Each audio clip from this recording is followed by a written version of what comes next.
Each night, the sound of footsteps in the hallway froze me in place. "Stay quiet, and it'll be quick," he whispered.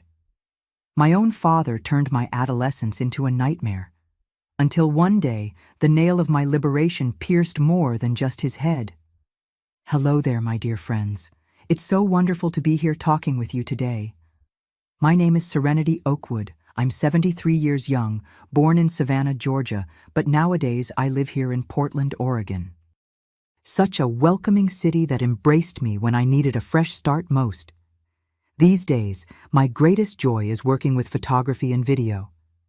I have my little corner here at home, a small room I've transformed into a studio with all my cameras, both the vintage collection and my newer equipment too.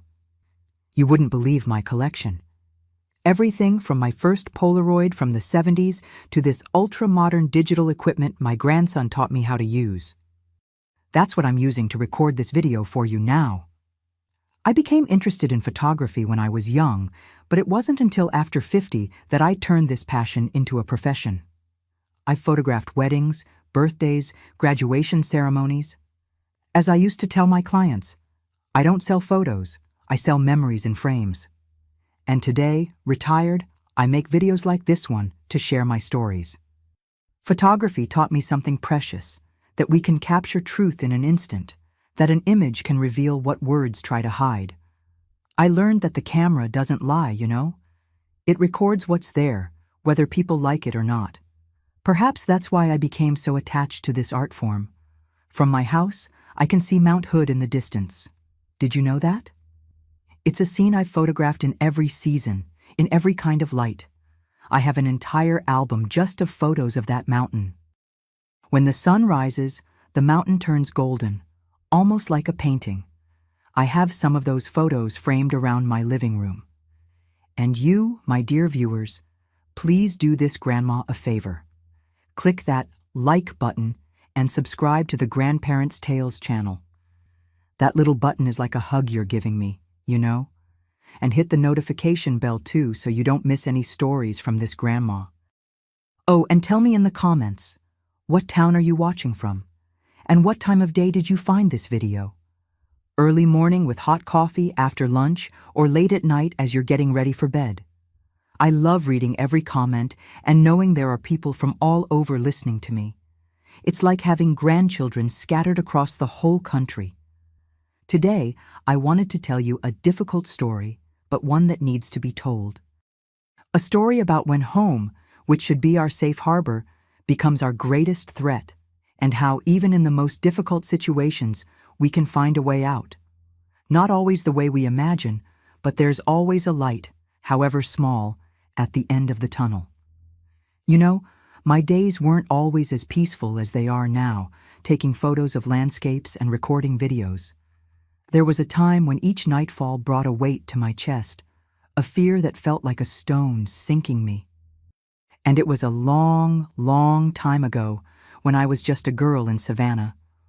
I was born in Savannah, Georgia in 1952, in a simple little house in the Tybee Island area, not far from the ocean.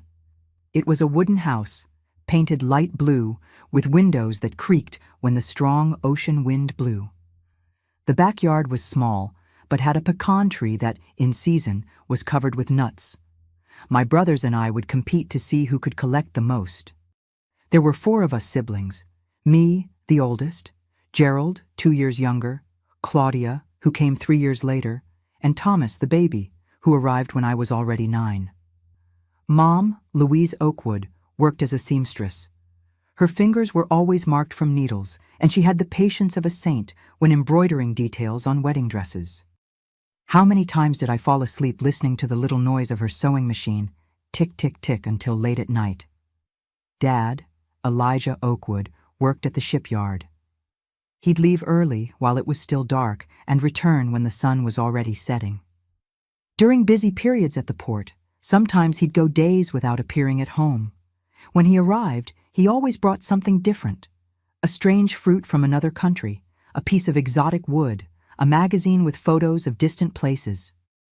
I think that's where my love for images came from, for capturing what the eyes see. Our routine was simple like any family's at that time. We woke up with the neighbor's rooster crowing, had breakfast with homemade bread and milk delivered by the milkman at the door. We children would walk to the public school just 5 blocks away. I remember my black patent leather shoes, which I took such care of, and the blue and white uniform that Mom starched so it would stay crisp. On Saturday afternoons, we'd all go to the beach. Dad would grab a wooden box where he kept hooks, lines, and bait and take us fishing at the shore. I loved looking at the horizon, where the sky met the sea. Mom used to say I was always with my head in the clouds, always observing everything, memorizing every detail. One of my favorite games was making shadow puppets on the bedroom wall that I shared with Claudia. I used the lamplight. At that time, we still didn't have electricity in all the rooms, and created stories by moving my hands. Claudia would fall asleep listening to my made-up stories, stories about princesses who saved themselves without needing any prince. When I turned 10, I received a cardboard box with a little hole as a gift. It was a pinhole camera, the homemade kind. Uncle Julian, Mom's brother, who worked as a photographer's assistant, taught me how to use it. "Look, Serenity, the light enters through this little hole and draws the image inside, upside down. It's like capturing a little piece of the world." I was enchanted by that. Even without being able to develop the images, it was too expensive for our situation. I spent hours photographing everything around me mentally, framing the world with my little fingers in the shape of a rectangle. School was my refuge. I always liked studying, especially English and science. Mrs. Olson, the science teacher, would lend me books with photographs of animals, plants, the human body. She was the one who showed me, for the first time, how a real camera worked. It's like the human eye, Serenity. Light enters through the lens, just like it enters through our pupil and forms the image inside. That seemed magical to me, but our lives began to change when I was 12. First, there was the accident at the shipyard. A poorly secured load fell and hit several workers. Dad wasn't seriously injured, just some cuts on his back, but he stayed home for weeks, receiving a smaller salary. Money, which was already tight, became even scarcer. Then came Mom's illness.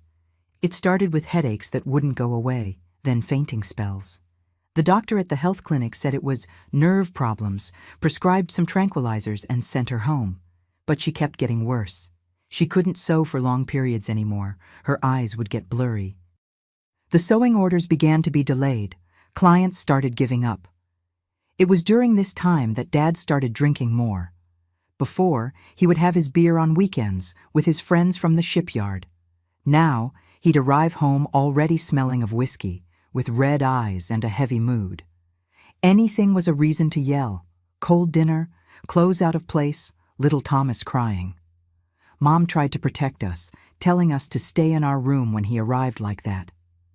"Go to sleep, children. Tomorrow will be another day." And we would go, but it was impossible to sleep hearing the screams, things breaking, her crying. One night, I got up to get water and saw Mom lying on the kitchen floor with a swollen face and a trickle of blood at the corner of her mouth. Dad wasn't home. I helped her get up, put a wet cloth on her face. "It's nothing, honey," she said with a sad smile. I tripped on the edge of the stove. But I knew it wasn't true. That night, as I wiped away her tears, something inside me changed. I realized that sometimes people lie to protect those they love, and that sometimes the truth needs to be seen, to be believed. It was right after this that Mom called me for a talk. We were alone, washing clothes in the back basin. "Serenity," she said softly, "you're becoming a young lady. Your body is changing." And she explained to me, in simple words, what it meant to become a woman. "Now you need to be even more careful, my daughter. Wear less revealing clothes. Don't be alone with men, even if they're familiar." At the time, I didn't understand the fear in her eyes. I only came to understand much later, when it was already too late. The year I turned 13 was when everything started to fall apart completely. I remember I had my birthday on a rainy Sunday. Mom, even though quite weak, had made a cornbread with apple preserves. We sang happy birthday, just us as a family, no guests. There was no money for a party. Dad was even in a good mood that day, gave me a red ribbon for my hair. "Look how she's becoming a pretty young lady," he commented, looking at me in a way that, at the time, I didn't understand. Mom quickly changed the subject, asking Gerald to get more soda from the refrigerator. That same month, Mom got much worse. The headaches became unbearable. She could barely get out of bed. One day, the neighbor, Mrs. Irving, who was a retired nurse, came to see her and became very concerned. "This isn't nerves at all," she said. "She needs to go to the hospital right now." Dad was reluctant. Hospital meant expenses, but Mrs. Irving was firm. She called a taxi with her own money and took Mom to the county hospital.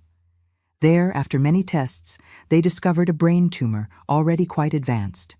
"We need to operate urgently," the doctor said. But there was little hope. Mom was hospitalized. Dad returned home distraught, drank until he passed out, and the next day left for work without saying a word to us. I became responsible for the house and my siblings. Gerald, at 11, helped me as best he could.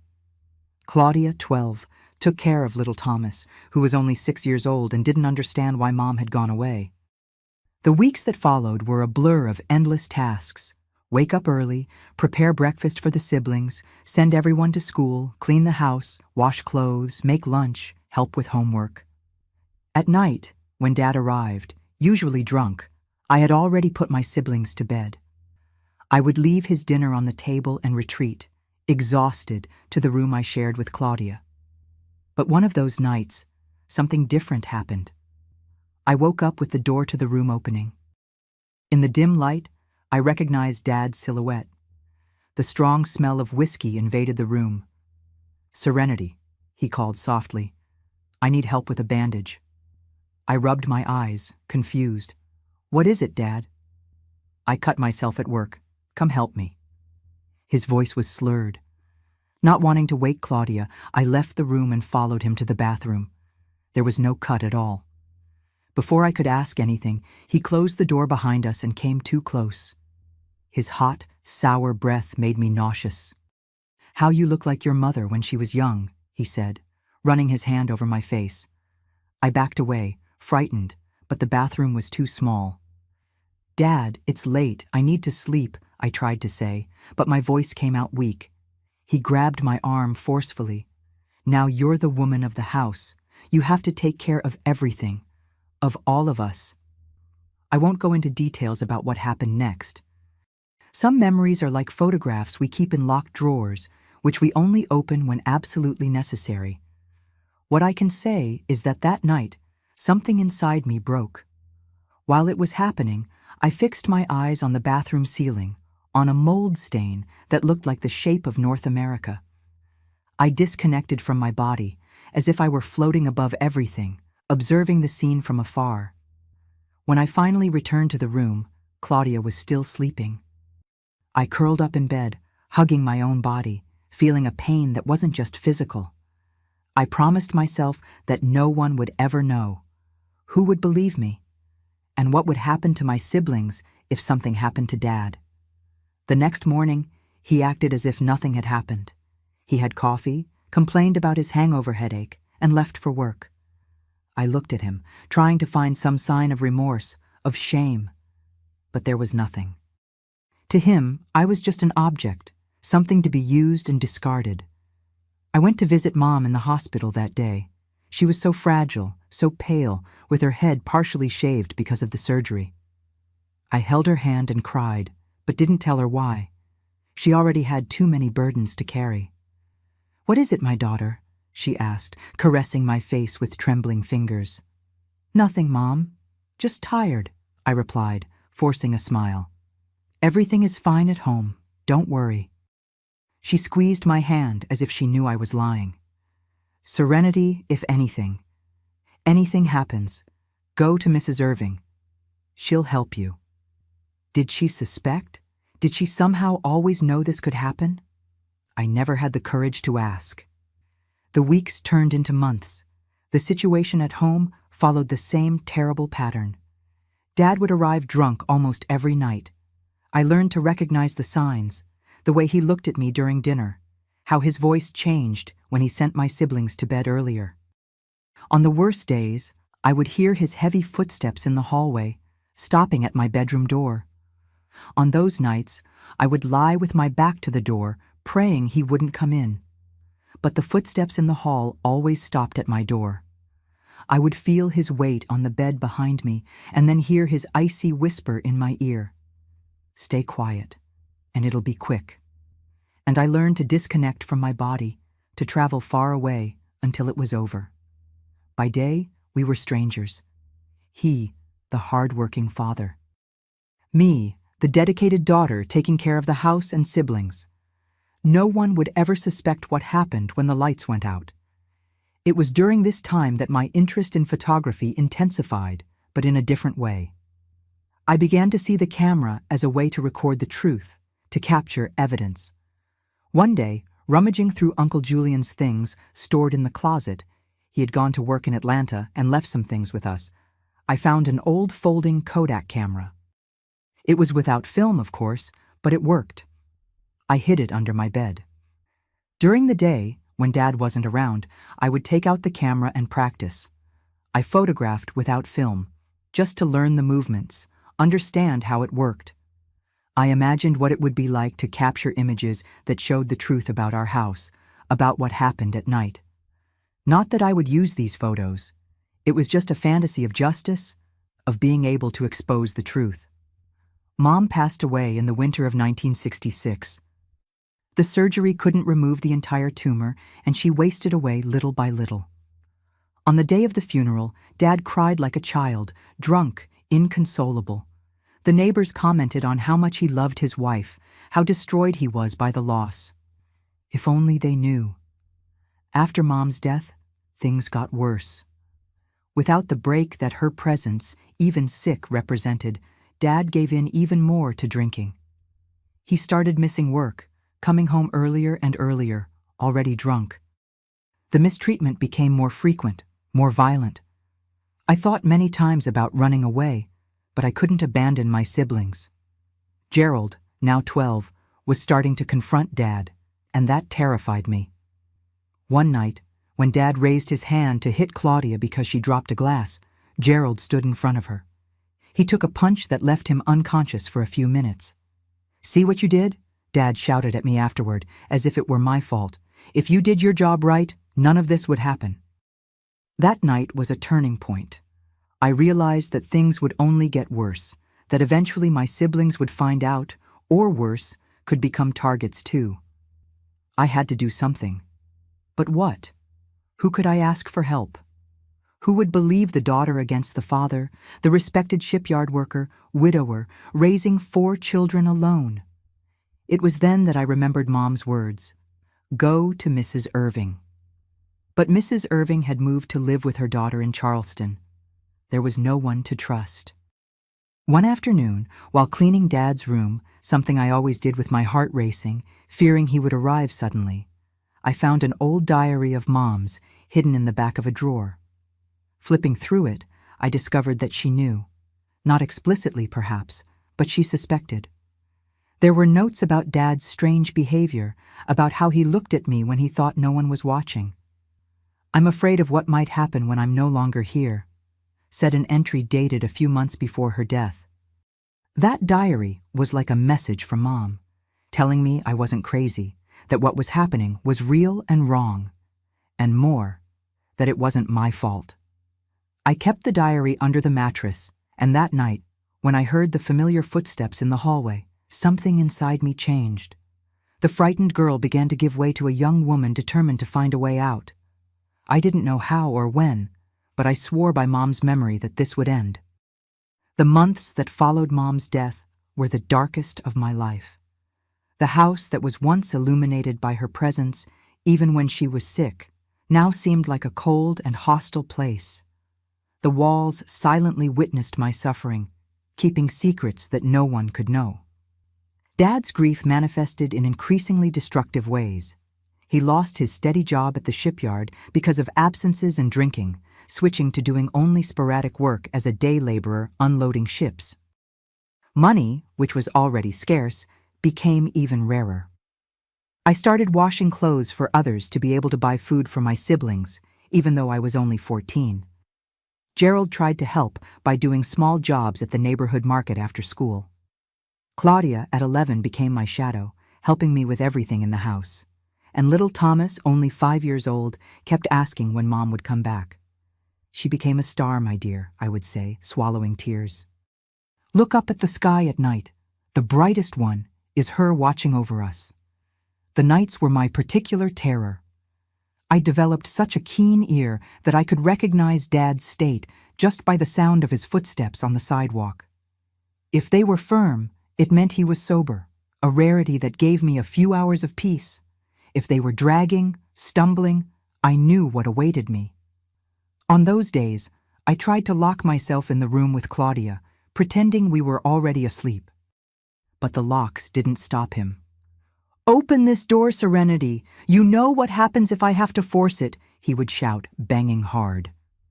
To not wake my siblings, to not frighten them more than they already were, I would open it. And then the nightmare would begin again. During the day, I isolated myself more and more. I stopped attending school regularly. How could I, with so many responsibilities at home? The few friends I had drifted away. I myself created distance, afraid they would notice what was happening, ashamed of something that wasn't my fault, but that I felt as an invisible mark that everyone could see. Uncle Julian's camera became my secret refuge.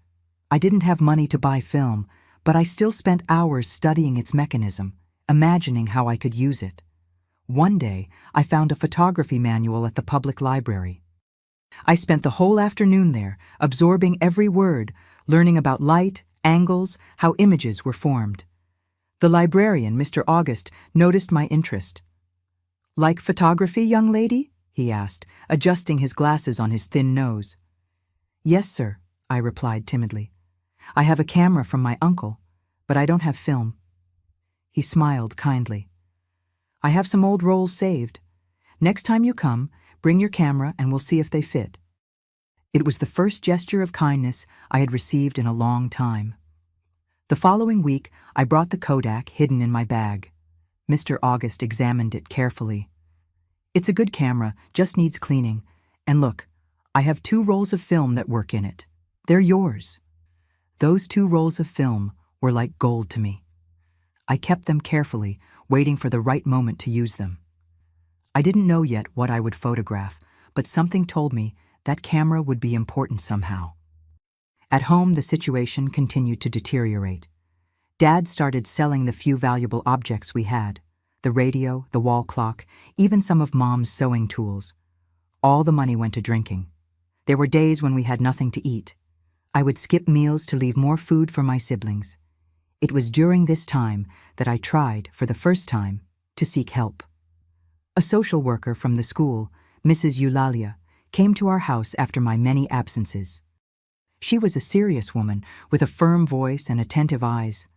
She talked to me in the kitchen while Dad wasn't there. "Serenity, your teachers are worried. You used to be an exemplary student and now you hardly appear. What's happening?" For a moment, I thought about telling everything. The words almost escaped from my mouth. But then I heard the front door, Dad returning earlier than expected. Fear paralyzed me. "Nothing, Mrs. Eulalia. It's just that I have to take care of the house and my siblings," I replied quickly. Dad entered the kitchen, surprisingly sober. He smiled, was polite, explained how difficult it was to raise 4 children alone, how I was his right hand. Mrs. Eulalia left convinced that we were just a family struggling with difficulties after the loss of the mother. The mask Dad wore in public was perfect. After she left, his expression changed. He grabbed my arm so hard that it left purple marks. "What did you tell her?" he growled. "Nothing," I replied, trembling. "We just talked about the absences from school." He stared at me for a long moment. "Better that way. No one will believe you against me. And if you try anything, you know what happens to your siblings, don't you?" The threat hung in the air. It was the first time he had explicitly threatened my siblings, and that terrified me more than anything he could do to me. That night, when everything darkened and the house silenced, I sat on the edge of the bed with Mom's diary in my hands. Flipping through its pages in the faint moonlight coming through the window, I found a passage I hadn't noticed before. "Sometimes I think about running away with the children," she wrote. "But where would we go? Who would believe me? What would become of them without a father?" Mom's words echoed my own thoughts, my own fears. Like her, I felt trapped, with no way out. But unlike her, I had a determination growing inside me, a quiet anger that was beginning to overcome fear. One night, after a particularly brutal episode, when Dad finally left my room and I could breathe again, I made a decision. I wouldn't run away. Where would I go with 3 small children? I wouldn't ask for help. Who would believe it? I would do something different. I would use the only thing I had, the truth. And the truth, as I learned in photography books, could be captured in images. Carefully, I planned every detail. I cleaned the camera following the instructions I found in a book at the library.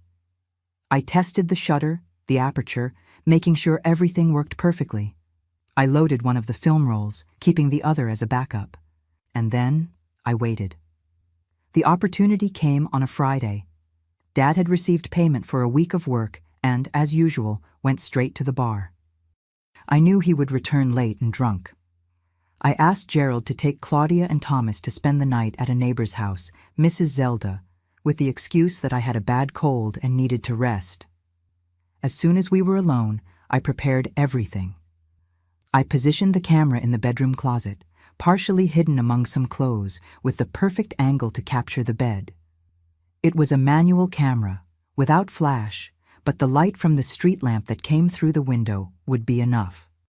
I tested the silent shutter several times, making sure I knew exactly how and when to press it.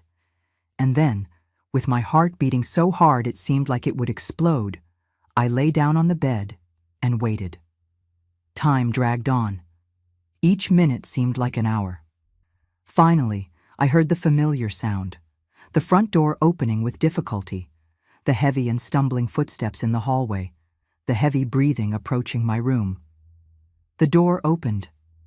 I pretended to be asleep, with my back to the entrance, as I always did. I heard him approach, felt his weight sinking the mattress, and then the words I already knew by heart: "Stay quiet, and it'll be quick." At that moment, I did what I had never done before. Instead of disconnecting, of traveling far away in my mind, I remained present. Every second, every movement, every detail was etched in my memory as I discreetly stretched my hand to the closet and, at the exact moment, pressed the camera shutter. The click was almost imperceptible in the silence of the night, muffled by the clothes in the closet. He didn't notice anything, lost in his own world of violence. When he finished and staggered out of the room, I lay still for a long time. I didn't cry. For the first time, I felt something different from fear and shame. I felt power. The next morning, I removed the camera from its hiding place and kept it safe. Now I had evidence. I didn't know exactly how I would use those images, but I knew they represented my only chance for freedom. In the following weeks, I continued with my plan. I got 2 more rolls of film from Mr. August, who seemed concerned about my increasingly haggard appearance, but never asked direct questions. I systematically documented the pattern of abuse.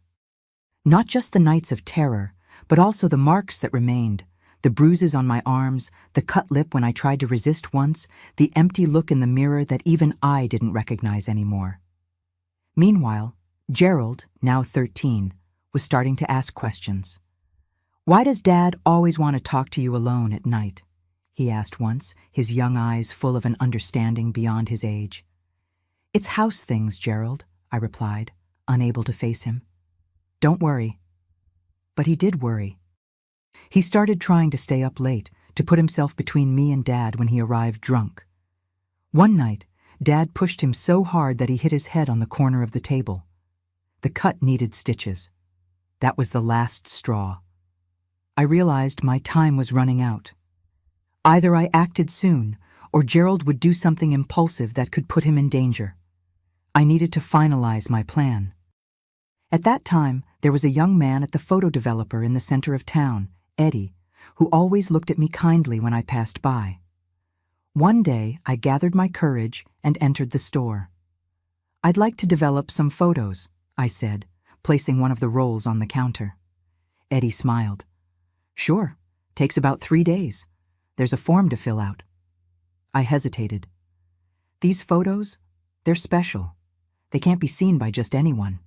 He frowned, confused. "What do you mean?"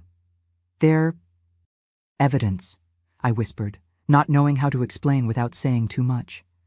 Something in my look must have communicated the seriousness of the situation because he nodded slowly. "I understand. I can develop them myself after hours. No one else will see." 3 days later, I returned. Eddie handed me a brown envelope.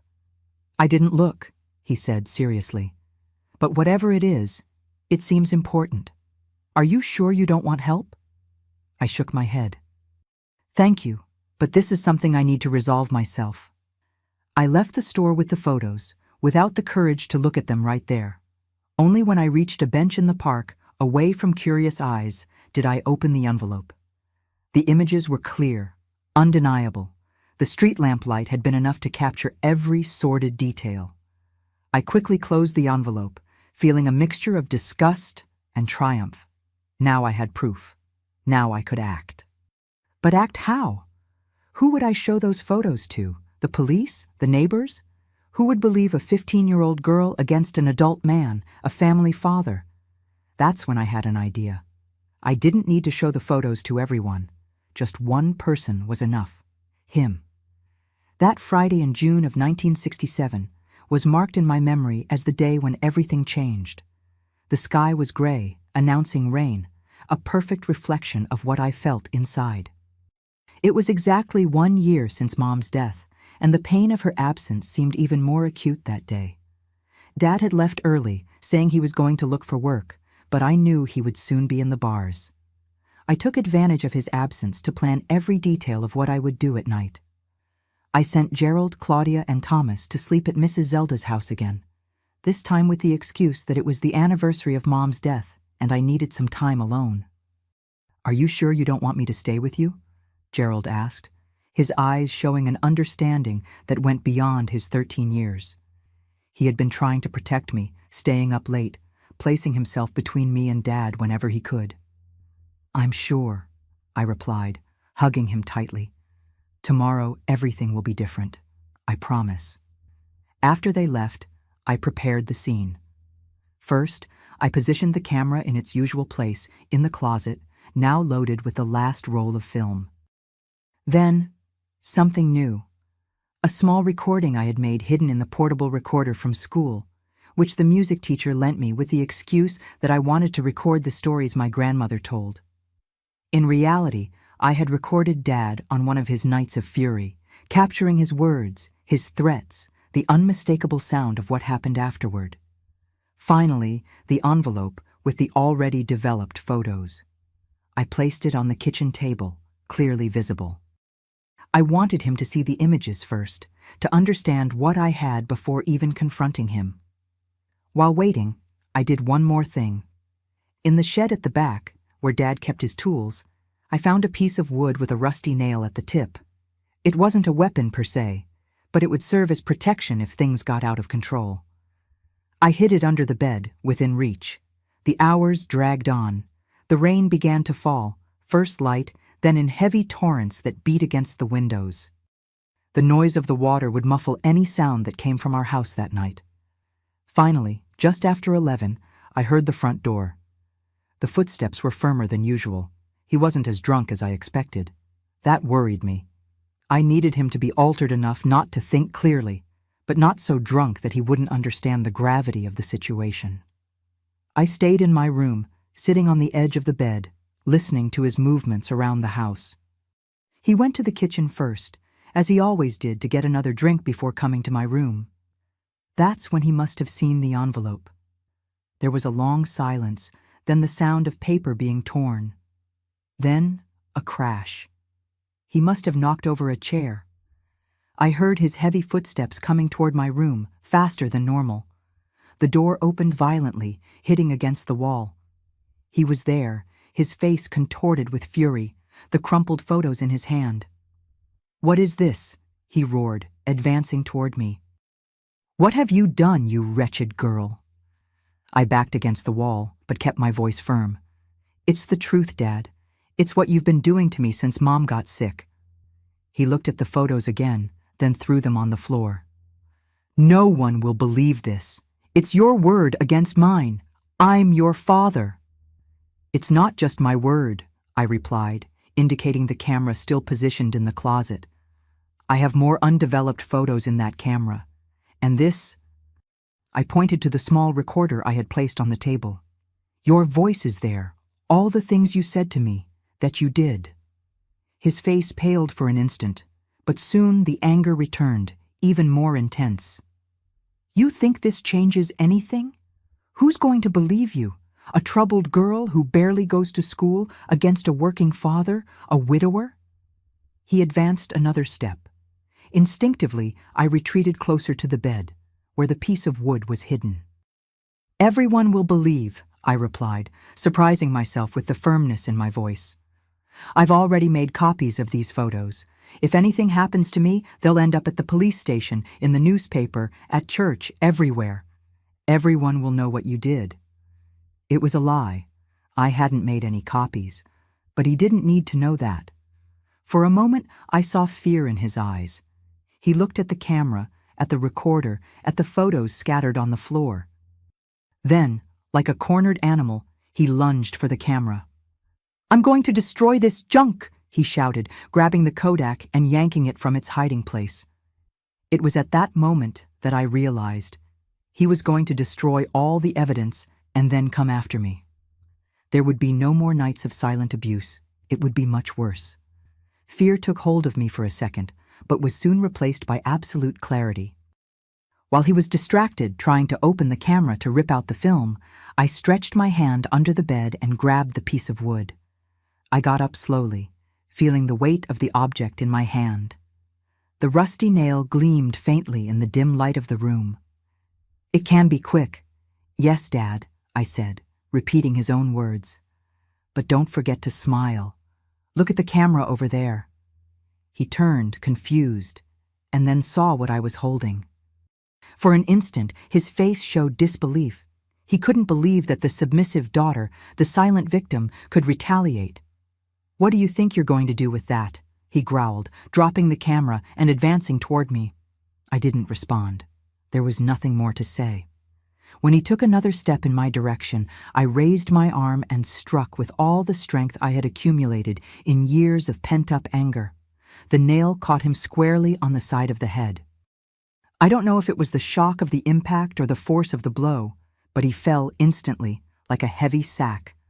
A trickle of blood began to run down his face as he lay motionless on the bedroom floor. I stood there, the piece of wood still in my hand, trembling from head to toe. Had I killed my own father? For a moment, I couldn't move. Then I realized he was still breathing. His chest rose and fell slowly. I came out of the trance. I needed to act quickly. I ran to Mom's room, now used by Dad, and picked up the phone. My hands were shaking so much I could barely dial. "Mrs. Zelda?" I said when she answered. "It's Serenity. Please keep my siblings until tomorrow. Something happened to Dad. He fell and got hurt. I'm calling for help." I hung up before she could ask questions. Then I hesitated. Who to call? The police? An ambulance? What if he woke up before someone arrived? That's when I noticed his breathing had become more irregular. The head wound was bleeding a lot now, forming a puddle on the floor. He needed urgent medical attention, or he could die. For a brief, terrible moment, I thought about doing nothing, about leaving him there, bleeding. It would be so easy to say he came home drunk, fell, and hit his head. No one would question it. Everyone knew about his drinking problem. But I couldn't.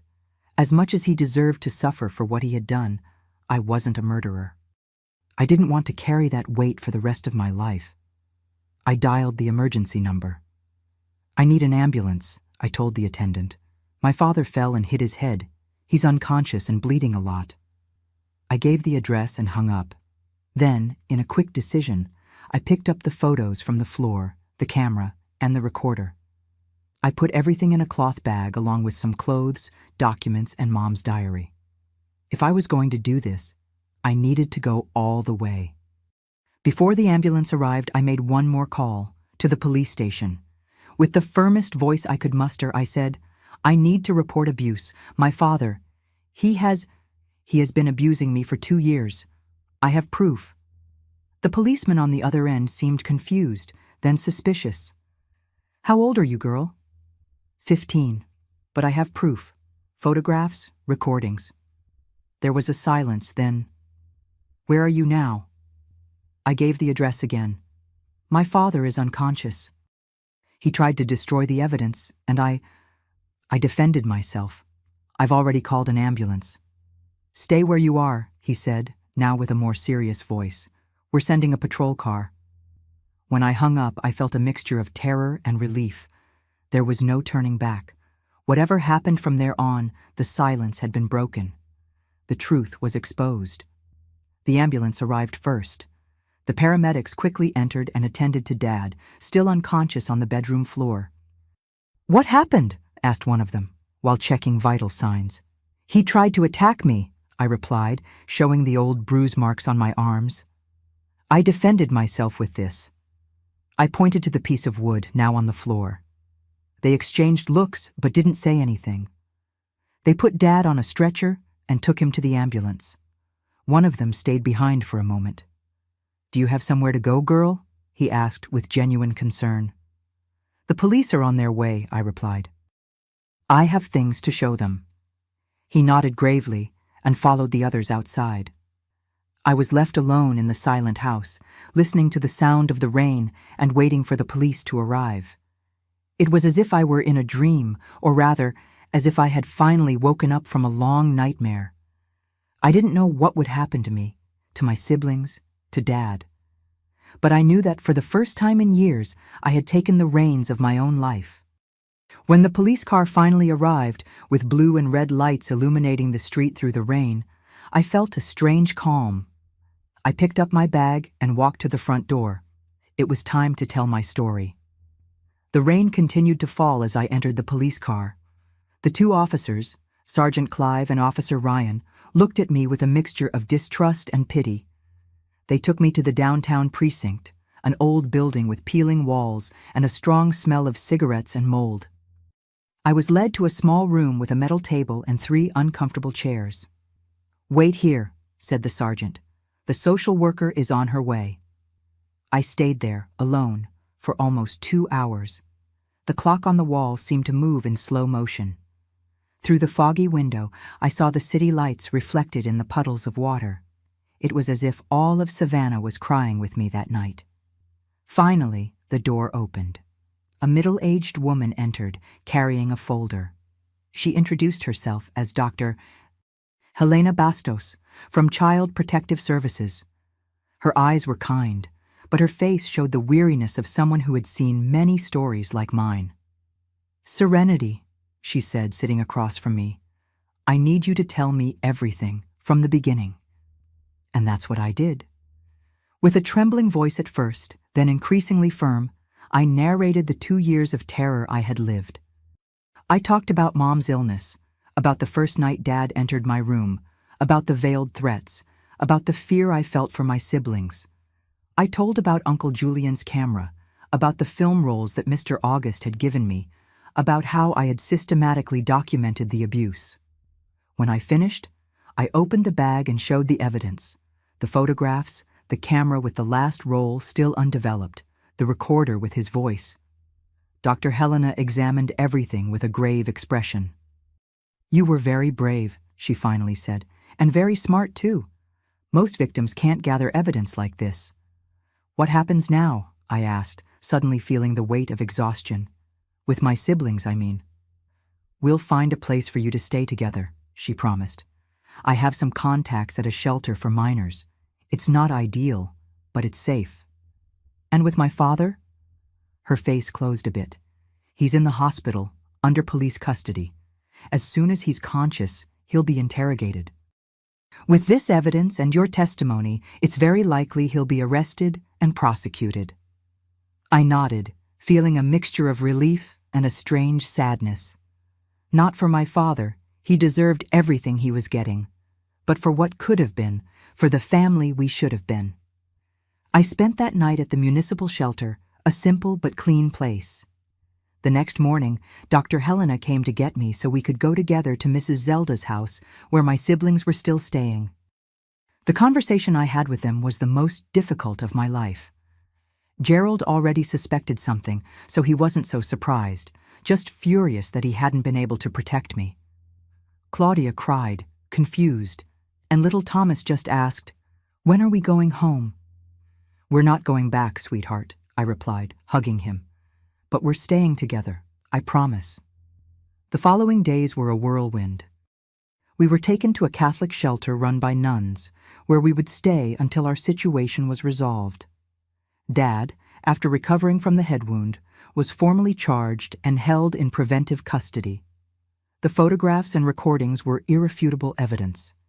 The case began to gain repercussion in the city.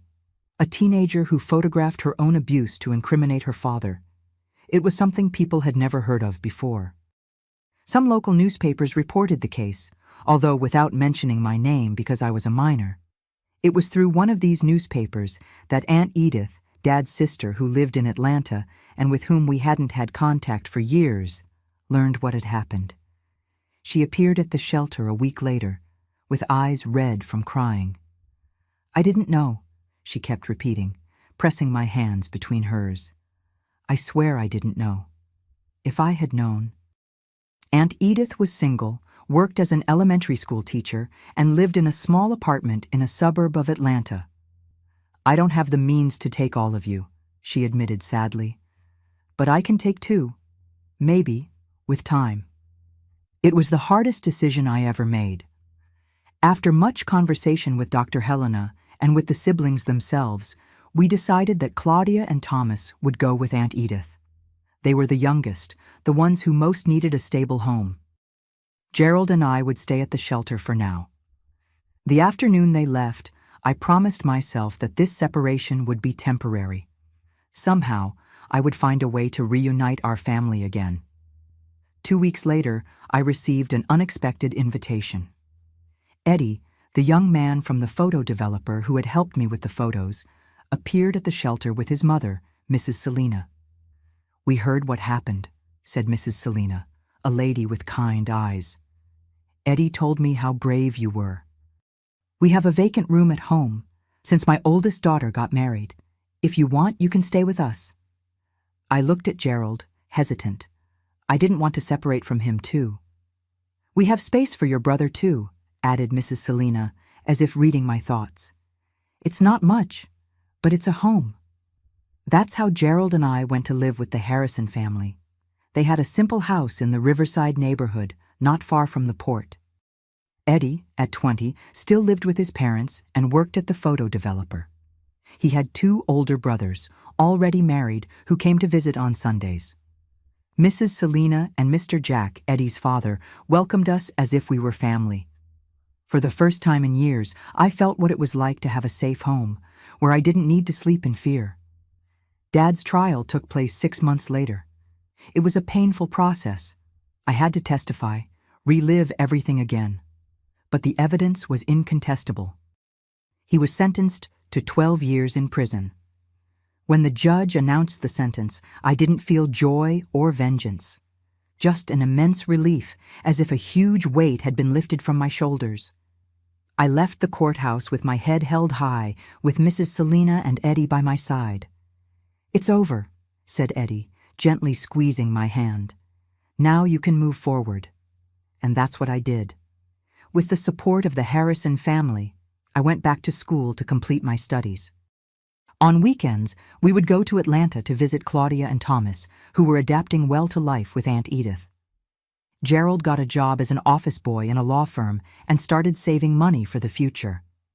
The interest in photography, which had begun as a need to document the horror, transformed into a genuine passion. Eddie taught me development techniques, composition, use of light.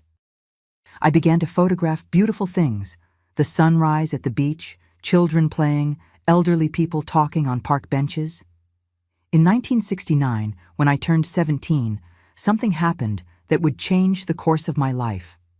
An amateur photography exhibition was organized at the Savannah Cultural Center. Eddie encouraged me to participate. "Your photos have something special," he said. "A sensitivity, a way of capturing people's emotion." Reluctantly, I entered 3 photographs, one of Gerald looking at the sea, another of Thomas laughing while playing with a top, and a third of Mrs. Selena's wrinkled hand holding a rosary. To my surprise, I won second place. Among the judges was Oliver Maddox, a renowned photographer who worked for a magazine in Atlanta. He came to talk to me after the awards. "You have talent," he said, examining my photos again. "Have you thought about working with photography professionally?" I explained that I was finishing high school, that I didn't have the resources to study photography formally. "We're looking for an assistant at the studio," he replied. "It's an apprentice job. The salary isn't great, but you would learn the craft from professionals. If interested, come to Atlanta next week to talk." That opportunity seemed too good to be true. I talked with Mrs. Selena and Mr. Jack, who encouraged me to accept. "It's a unique chance," said Mr. Jack, "and you would be closer to Claudia and Thomas." The following week, Eddie accompanied me to Atlanta. Oliver's studio was in an old 2-story house on Peachtree Street. It was a spacious place, with equipment I had only seen in magazines. After a brief interview and a practical test, I was hired. "When can you start?" asked Oliver. "I need a month," I replied, "to finish school and organize the move." That month flew by. I completed high school, organized the move to Atlanta, where I would share a room at Mrs. Matilda's boarding house, a friend of Aunt Edith's in the Midtown area. Gerald decided to stay in Savannah with the Harrison family. He had his job, was saving for law school. The farewell was emotional. Mrs. Selena cried as if I were her own daughter. Mr. Jack gave me an envelope with some money for emergencies. And Eddie. Well, Eddie and I had developed a special affection for each other over those 2 years. Nothing had happened. I was still very fragile from past experiences, and he respected that. But there was a silent promise between us that perhaps in the future, "I'll visit you in Atlanta whenever I can," he promised at the bus station. "I'll be waiting," I replied, feeling tears burning my eyes. And so, in January 1970 at 18, I embarked for Atlanta, carrying only a suitcase with clothes, old Uncle Julian's Kodak, now repaired, and Mom's diary. I was scared, of course, but also excited about the possibilities that were opening up. In the Georgia capital, my life took a new turn. The work at the studio was demanding, but fascinating. I started doing simple tasks, organizing equipment, helping with lighting, developing films. But Oliver was an excellent mentor and, noting my interest and dedication, began teaching me more advanced techniques. On weekends, I visited Claudia and Thomas at Aunt Edith's house. It was wonderful to see how well they were growing, away from the shadow of what we had lived. Claudia, now 12, was becoming a lively teenager, passionate about books. Thomas, at 8, was a happy boy who loved playing baseball. Gerald came to Atlanta once a month. He had been accepted to law school in Savannah and studied at night while continuing to work during the day. "When I graduate," he would say, "I'm going to help other children like us. No one should go through what we went through without having someone to turn to." Eddie also kept his promise, visiting me regularly. Our friendship was slowly transforming into something deeper. In 1972, he got a job at a photographic laboratory in Atlanta and moved to the capital. A year later, we married in a simple ceremony, with the presence of our families and closest friends.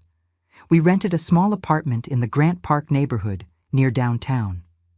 Eddie worked at the laboratory, and I continued at Oliver's studio, now as an assistant photographer. We photographed everything: weddings, graduations, model portfolios, advertising material.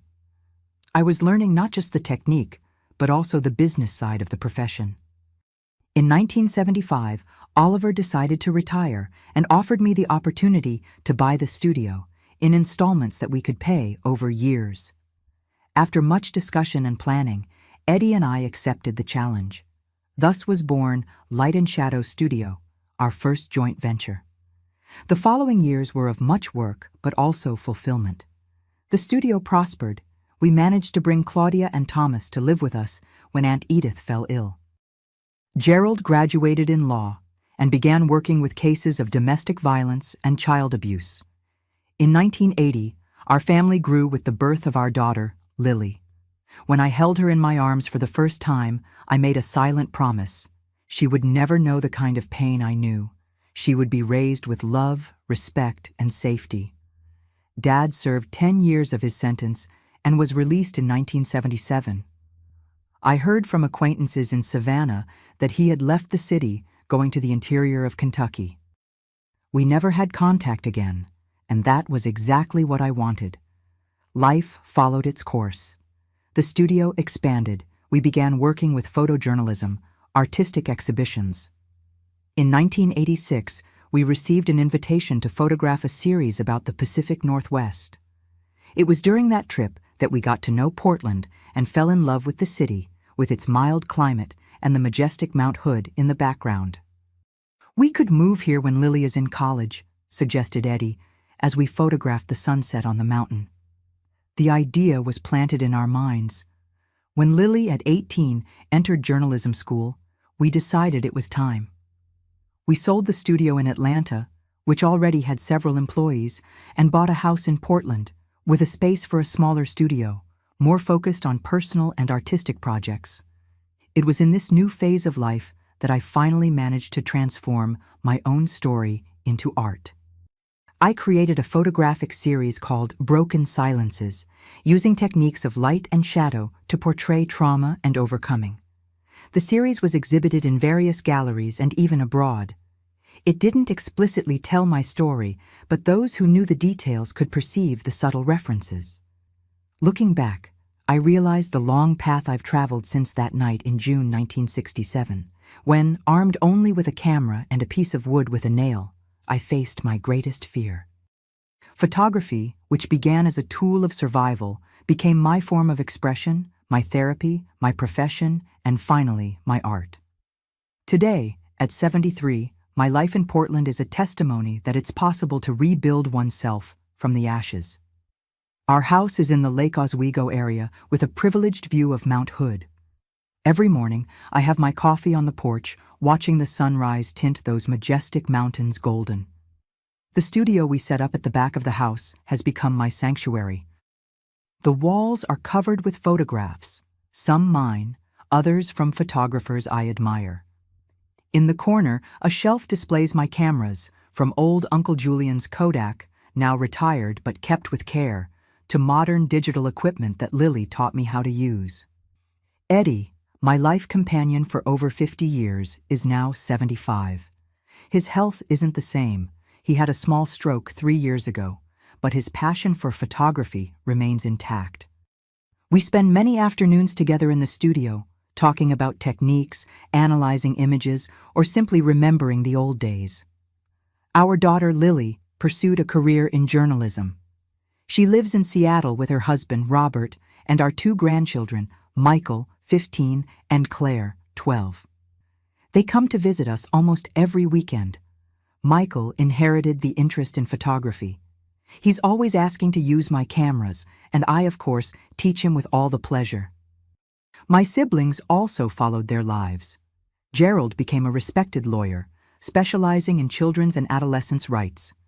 He married Denise, a social worker he met during a case, and they have 3 children. He still lives in Savannah, but comes to visit us regularly. Claudia graduated in psychology and works with trauma therapy. Her own childhood experience led her to want to help other people overcome their pain. She married, divorced, and now lives in Asheville with her second husband. Thomas, the little one who barely remembers our previous life, graduated in engineering and works at a multinational in Boston. He has 2 teenage children and is the one we see the least, due to distance and his busy schedule.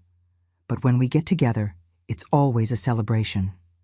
As for Dad, I heard he passed away in 1995 in a small town in Kentucky. We never saw him again after his release from prison. For many years, I carried anger and resentment. Today, I feel only a distant sadness for what could have been and wasn't. Forgiving him completely might be asking too much, but I've learned not to let his actions define who I am. My day-to-day in Portland is peaceful and rewarding. Officially retired, I still do occasional work, photo shoots for friends, charity exhibitions, workshops for young photographers. 3 years ago, I started a project that gives me special satisfaction: photography workshops for women who are victims of domestic violence. The idea came after a lecture I gave at the Portland Women's Resource Center. One of the participants, upon learning my story, suggested that I share not only my photographic technique, but also my experience of overcoming. The project started small, with only 5 women, but today serves more than 20 per class. Photography is a way to regain control of your own narrative, I always tell them on the first day of class. It's a way to show the world not just what you see, but how you see it. Seeing these women discovering their voice through the images they capture is one of the greatest joys of my current life. Many arrive broken, with downcast eyes, unable to see beauty in anything. Weeks later, they're photographing flowers, children playing, the sunset, rediscovering the beauty of the world and, more importantly, their own inner strength. Besides the workshops, I maintain an active routine. I walk every morning around the neighborhood, attend a water aerobics group for seniors twice a week, participate in a monthly reading club at the municipal library. Sundays are sacred for family, whether receiving the grandchildren at home or visiting my siblings' children. I also dedicate part of my time to volunteering at the Portland Child Protection Services, not as an official counselor, but as a kind of mentor for children and adolescents in vulnerable situations. I share my story in an adapted way, showing that it's possible to overcome even the most traumatic experiences. Last year, to celebrate my 50 years of photographic career, the Portland Museum of Image and Sound organized a retrospective of my work. Through the lens of time, 5 decades of Serenity Oakwood brought together more than 200 photographs, from my first amateur essays to the most recent projects. The exhibition included a special section dedicated to the Broken Silences series, where I finally felt ready to publicly reveal the story behind those images. It wasn't easy, reliving those memories never is, but I felt it was important. As I said in the exhibition catalog, silence protects the aggressor. Truth, even painful, liberates the victim. The public's response was overwhelming. I received dozens of letters and emails from people who identified with my story, who found courage to report their own aggressors, who sought help after years of silence. It was then that I realized my pain, transformed into art, could help heal other pains. At home, I have a special corner on the shelf where I keep my most precious memories. Mom's diary, now yellowed by time, the first camera I got from Uncle Julian, the trophy from the 1969 photography exhibition, a black and white photo of the Harrison family, who welcomed me when I needed it most, and a framed image of my siblings, taken the day Gerald graduated in law, the first time we were all together again after years of separation. When I look back at the frightened girl I once was, I can hardly believe the journey I've traveled. There were moments when I thought I wouldn't survive, that the pain and fear would consume me completely. But each step, each decision, each person who crossed my path, for good or ill, contributed to forming the woman I am today. And who am I today? I'm Serenity Oakwood, 73 years old, photographer, wife, mother, grandmother, sister, friend, mentor. I'm a survivor, yes, but I'm much more than that. I'm someone who has learned that life, like a photograph, is made of light and shadow. And it's precisely the contrasts that create depth, texture, beauty. My camera taught me to look at the world with attention, to notice details that go unnoticed, to find beauty in the most unexpected places. More importantly, it taught me that we can choose our framing, what we focus on, what we leave out, the story we want to tell. And the story I choose to tell today is one of gratitude and hope. Gratitude for each person who extended a hand to me when I needed it most, for each opportunity to start again, for each day that dawns with the promise of new possibilities. Hope that my story can inspire other people to find their own strength, to break their own silences, to rewrite their own narratives. Today, when I point my camera at Mount Hood and capture the sun rising behind the mountains, I know I'm photographing much more than a landscape. I'm photographing a symbol of my own journey, the dawn that always comes, even after the darkest night. My dear ones, if you've come this far with me, listening to the story of a grandma who has lived a long life, I want to thank you from the bottom of my heart. Sharing our pain isn't easy, but sometimes it's necessary so that other people know they're not alone in their suffering. If you're going through a situation of abuse, whatever it may be, the first thing I want to say is, it's not your fault. It never was and never will be. The blame is always on the abuser, on the one who hurts, who violates boundaries that should never be crossed. The second thing I want to say is, you are not alone. Even if it seems that no one understands, that no one would believe, there are people who will understand, who will believe, who will extend a hand when you need it most.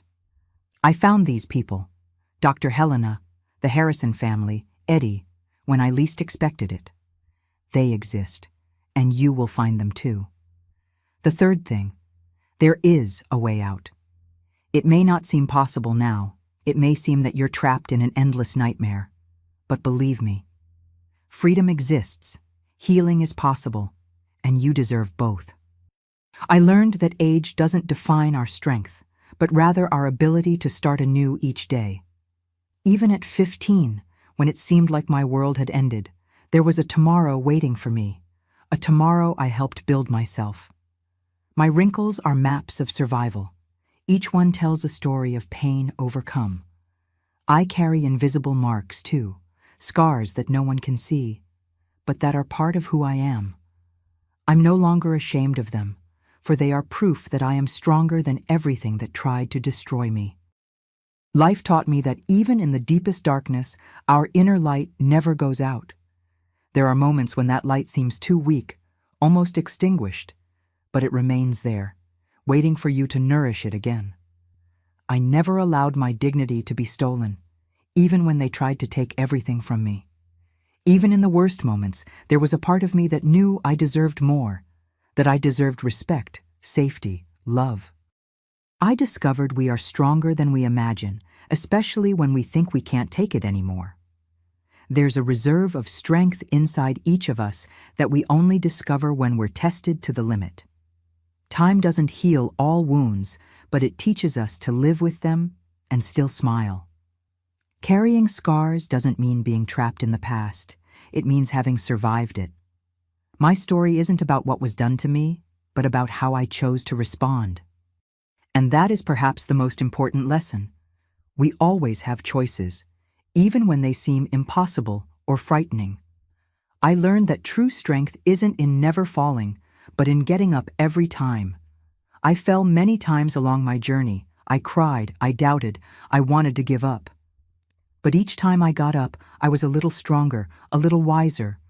Abuse leaves invisible scars, but recovery shows that we can flourish even after the storm. Like those stubborn flowers that grow in concrete cracks, we can find ways to grow even in the most hostile environments. I discovered that my voice, even trembling, has power when I decide to use it. It was difficult to speak, to expose the truth, to break the silence. But each word spoken was a brick in the construction of my freedom. Age has given me wisdom to understand that it's never too late to start again. I've reinvented my life several times over these 7 decades, and each restart brought new colors, new flavors, new joys. My experience taught me that our story doesn't end in the painful chapters. There are many more pages to be written, and it's us, not our abusers, who hold the pen. I learned that surviving is a form of resistance, and living well is the best revenge. The greatest defeat I could impose on my abuser wasn't when I reported him, but when I rebuilt a happy, full, and meaningful life despite everything he tried to take from me. For those who are suffering now, I want you to know, in every country, in every city, there are people and organizations ready to help. Look for information about protection services in your area. It might be child protection services, a women's resource center, a specialized police station, a helpline. If you don't feel safe seeking official help immediately, trust someone. A teacher, a neighbor, a friend, someone from your church or community. Sometimes we just need one person to believe us for others to believe too. Documenting the abuse, as I did with my photographs, can be a powerful tool. Today, with technology at our fingertips, there are safe ways to keep evidence. Messages, audios, photos of injuries. But remember, your safety comes first. Never put yourself at even greater risk to get evidence. Human dignity and the right to safety are universal values, no matter where you are. No one, absolutely no one, has the right to hurt you, to abuse you, to make you feel less than the wonderful person you are. We are all connected in this great human community. When we extend a hand to help someone in a vulnerable situation, we strengthen not just that person, but the entire network of protection and support that keeps us united as a society. My dear ones who have come this far with me, I ask from the bottom of my heart, if this story touched you in any way, if you identified with my journey or know someone who might be going through something similar, please right now click subscribe on this Grandparents' Tales channel and activate the notification bell. Each subscription is like a voice joining the chorus of those who say no to abuse, no to silence, no to impunity. It's a way of saying that stories like mine deserve to be heard, that survivors like me deserve to be seen, and more. Share this video immediately with whoever you think needs to hear this message. It might be someone who is suffering now, someone who survived abuse in the past, or simply someone whose heart is open to understanding this reality. Your sharing could literally save a life, perhaps of someone you don't even know, but who will find strength in my words, just as I found strength in the people who crossed my path. In the comments, leave the word faith if you watched this far. This word means a lot to me. It represents the possibility we all have to reinvent ourselves, to be born again from the ashes of pain. When I read this word, I'll know you heard my complete story, that you understand there is hope even in the darkest moments. Do this now. Don't wait even one more minute. Together, we can break the cycle of silence that protects abusers and isolates victims. Together, we can create a world where stories like mine become increasingly rare, until one day, perhaps, they no longer need to be told. I end with a thank you. Thank you for listening to me, for giving me space in your life for a few minutes. Each person who listens to a story like mine with compassion and respect helps heal not just the narrator, but a little piece of the world. And for that, my dear, I am eternally grateful.